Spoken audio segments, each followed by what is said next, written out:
हमारा टॉपिक चल रहा था इल्तुतमिश। आज हम जिस टॉपिक का अध्ययन कर रहे हैं वह इल्तुतमिश का वंश। इल्तुतमिश का वंश वृक्ष, वंशावली अथवा इल्तुतमिश का परिवार। शमशी वंश के शासक इल्तुतमिश की बात करें तो इल्तुतमिश का बड़ा पुत्र नासिरुद्दीन, उसके जीवन काल में उसकी मृत्यु हो गई थी। उसका दूसरा पुत्र था रुकनुद्दीन फिरोज शाह। इसकी माता थी शाह तुर्कान। तीसरी जो इसकी लड़की थी, इसको इसने उत्तराधिकारी घोषित किया था इल्तुतमिश ने, रजिया सुल्तान। मुइजुद्दीन चौथा शासक इसके बाद में हुआ मुइजुद्दीन बहराम शाह। पांचवा शासक हुआ अलाउद्दीन मशहूर शाह। छठा हुआ नासिरुद्दीन महमूद।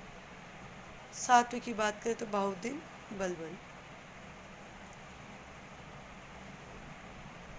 इल्तुतमिश की मृत्यु के बाद 30 वर्षों का इतिहास सुल्तानों अमीरों के मध्य सत्ता के संघर्ष के लिए इतिहास माना जाता है। इस साल की मुख्य विशेषताएं निम्नलिखित। इल्तुतमिश के उत्तराधिकारियों का दुर्बल होना। पहले नंबर पे तो इल्तुतमिश के जो उत्तराधिकारी रहे वो दुर्बल रहे।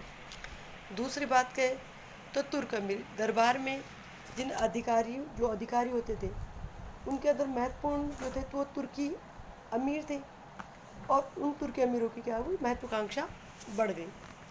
30 वर्षों के इतिहास में 5 शासक सिंहासन पर बैठाए गए। जरूरत होने के बाद पद मुक्त कर बलि के बकरों की भांति मार डाले गए। रुकनुद्दीन फिरोज शाह केवल 7 महीने तक शासन किया।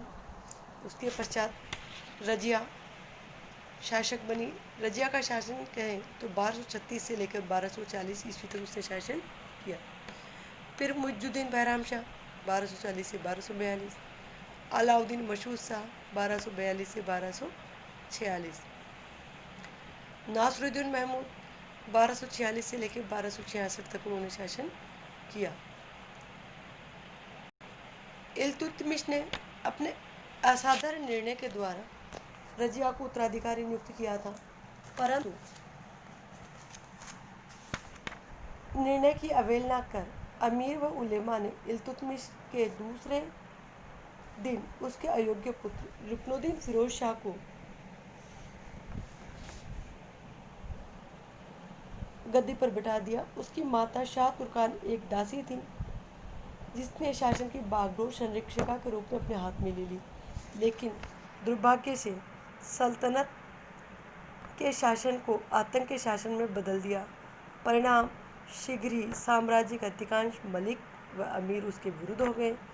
इन परिस्थिति में राज्य में फैली अराजकता, अमीरों के चारों ओर होने वाले विद्रोह, असंतोष का लाभ रजिया ने उठाया। एक दिन लाल वस्त्र पहनकर नमाज एकत्रित जनता के सामने उपस्थित हुई तथा शाह तुर्कान के कुचक्रों के विरुद्ध जनता से सहायता मांगी। साथ ही उसने अपने पिता के द्वारा स्वयं को उत्तराधिकारी चुनने की भी याद दिलाई। प्रतिकूल प्रतिक्रिया स्वरूप उत्तेजित विशाल जनसमूह ने महल पर धावा बोल दिया तथा अत्याचारों के प्रतीक शाह तुर्कान को कैद कर लिया। रुकनुद्दीन जो राजधानी से बाहर था लौटने पर मार डाला गया। रजिया के मामले में दिल्ली की जनता ने प्रथमतया उत्तराधिकार के प्रश्न पर स्वयं निर्णय लिया। इस तरह रजिया दिल्ली की शासिका बनी। रजिया का शासन की बात करें तो 1236 से लेकर 1240 तक रजिया का शासन रहता है। 1240 के बाद में 1240 से 1242 तक मुइजुद्दीन बहराम शाह का शासन रहता है।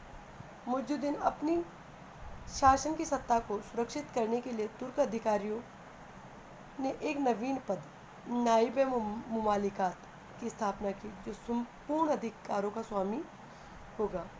यह पद एक संरक्षक के समान था। सर्वप्रथम इस पद पर रजिया के विरुद्ध षड्यंत्र करने वाले एक नेता एततगिन को मिला।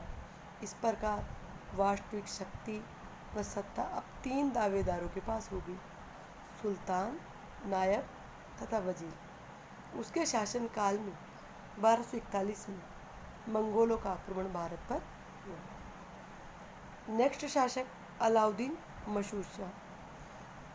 उसके शासन की बात करें तो 1242 से लेकर 1246 तक। अलाउद्दीन मशहूर शाह के शासनकाल में समस्त शक्ति 40 सदस्यों, जिसकी स्थापना तुर्खान चहलगानी के नाम पर इल्तुतमिश ने की थी, के पास थी। सुल्तान नाम मात्र का ही शासक था। बलबन अमीर हाजिब पद पर नियुक्त हुआ। वह धीरे धीरे अपनी शक्ति को बढ़ाने लगा। नासिरुद्दीन महमूद। नासिरुद्दीन महमूद का शासन 1246 से 1266 के बीच था। वह मधुर धार्मिक स्वभाव का व्यक्ति था। खाली समय में तुर्कान की नकल करना उसकी एक आदत में था। मीना सिराज ने अपनी किताब तबकात-ए-नाज़रीन लिखकर उसी को समर्पित की है। उसके शासनकाल में मीना सिराज मुख्य काजी पर के पद पर नियुक्त था, परंतु बाद में षड्यंत्र के द्वारा उसी के शासनकाल में मरवाया गया। नासिरुद्दीन महमूद के शासनकाल में समस्त शक्ति बलबन के हाथों में थी। 1249 ईस्वी में उसने बलबन को उल्गू खां की उपाधि प्रदान की और सेना पर पूर्ण नियंत्रण के साथ नायब मुमलकात का पद दिया। इसके बाद उसके शासनकाल में भारतीय मुसलमानों का एक अलग दल बन गया जो बलबन का विरोधी था। इसका नेता इमामुद्दीन रेहान था। रेहान को एक धर्म परिवर्तित करके मुसलमान बनाया गया था। वह शक्ति का अपहरणकर्ता, षड्यंत्रकारी आदि भी उसे कहा जाता है।